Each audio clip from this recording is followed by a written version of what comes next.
नमस्कार दर्शक बंधु स्वागत जनाऊँ मु आपण मोर रोषेई चैनल रे। आज आम कलरा भजा बनैबा किंतु गोटे डिफरेंट स्टाइल रे। आम आज बेसन दिया कलरा भजा बनैबा।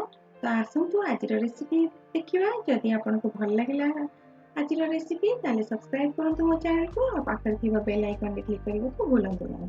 कलरा भजा बनैबा पई हमहु कलरा दरकार। तो प्रथमे आम दुईटा बड़ साइज रो कलरा एठी मु नै जाईची आ ता चोपाटी को भल से छड़ेई नबा जहाद्वारा कि सेटा बेसी पिता लागबो नाही। तापरे तार दुई पट साइड को काटी नबा दुई पट एंड को एमती काटी ही गला परे ताको मझिरु दुई फाळा करी काटी नबा जहाद्वारा कि आमे ताको इजिली तार मंजीटा को काटी परिबा। एमती दुई फाळा करी काटी नबा। दुई फाळा करी काटी नेला परे मंजीटी को छुरी सहायता रे एमती काढी नबा आ हाथ रे बाहर कर दबा।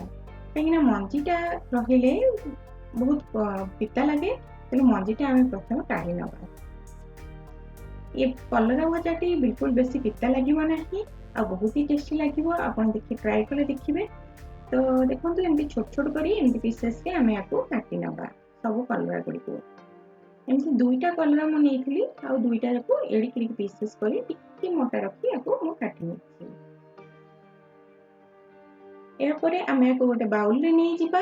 बाउल रे नहीं गला परे आमे ताधरे 1/4 टीस्पून लूण पके दबा। लूण टिके ऐड कर देला परे आमे ताधरे पकेबा 1/4 टीस्पून हळदी गुंड। एहा परे आमे आकु भलो से गोळेई नबा कलरा गुडी को लूण हळदी सहित। एबे आसंतु कलरा भजा बनैबा। कलरा भजा बनैबा पे प्रथमे 2 बड़ चमच तेल नबा। तेल टिके अधिका लागिवो जहा द्वारा कि भजाटी टेस्टी बनिबो। तो कलरा को आमे प्रथमे भल से फ्राई करि नबा। पूरा भल से फ्राई कर नबा जेमती सेटा ऑलमोस्ट हे जिवो। देखंतु एमती कलरा को फ्राई कर नबार अछि प्रथमे। या परे आमे को काढी नबा। एटा आमे टिके डिफरेंट स्टाइल रे बनैबा। आपण वीडियो टिको प्रथम रु शेष पर्यंत देखंतु आपण जानि परिबे एथरे केते टेस्टी बनिबा हम कलरा भजाटी। तापरे आमे 2 बड़ चमच तेल पुणी पके दबा। तेल टिके अधिका पकांतु जहा द्वारा कि कलरा रो पिता अंश पळेबो आ बहुत भल लागिबो। या परे आमे आधा चमच जीरा पके दबा।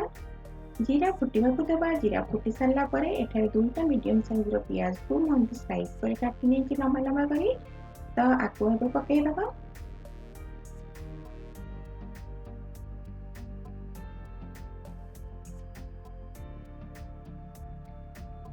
या परे आमे एठारे लंका दुईटा कंचा लंका को कटा हेतिबा छोट छोट कंचा लंका आमे एथरे पके दबा। आको भलो से भाजी नबा। पियाजटा हल्का टिके गोल्डन ब्राउन हवा पर्यंत एमती हे जिबा पर्यंत आमे आको भाजी नबा। पियाज भाजी हे गेला परे आमे आथरे भजा हेतिबा कलरा को आउथरे पके भाजिबा। कलरा को एमती दी थर भाजिले एटारो पिता अंश कमी जाए आ बहुत भल लागे टेस्ट। देखंतु पूरा भाजी हे गेलानी कलराटा। कलरा पूरा भाजी हे गेला परे हल्का लूण टिके दबा केना आमे प्रथम लूण पकेइतले सेही हिसाब रे बैलेंस करे लूणटा दबा। आ गोटे पिंच 2 पिंच आमे हळदी गुंड दबा। जेहेतु आमे प्रथम हळदी गुंड लूण पकेइचे तेणु आमे कम दबा। तापरे आधा चमच आमे लंका गुंड दबा आ आधा चमच जीरा गुंड दबा। तापरे आमे पकेइबा आधा चमच धनिया गुंड। एबे सबुठार इम्पोर्टेंट जिनस होची आधा चमच चाट मसला पकेबा। जदि आपन पाखे चाट मसला नाही ताले लास्ट को आधा लेमन को चुपुड़ी आपन नै पारंती किंतु एटा पकेबा मैंडेटरी जहा द्वारा कि कलर रो पिता टेस्ट रहिबो नाही। या परे आमे को गुळेई कि गोटे मिनिट पर्यंत कुक करिबा मसला गुडी को। तापरे सबुठार इम्पोर्टेंट स्टेप होची आमे एक दुईटा बड़ चमच बेसन पकेबा। फ्लेम लो रखंतु बेसन पके समय रे जहा द्वारा कि बेसन जळी न जिवो आ 2 मिनिट रु 3 मिनिट पर्यंत आपको कंटिन्यूअस एमती चलांतु जहा द्वारा कि बेसन टी भल भाबे भाजी हे जिवो आ बेसन कोटेड हे कि भजाटा हबो एटा बहुत ही टेस्ट लागे। थरे ट्राई करी देखंतु। बेसन पकईकि आम एमती 2-3 मिनिट भाजीदबा। भाजी दे सारा पर लास्ट को आम टिके धनिया पत्र पकईदबा आपको भलसे भाजी नबा।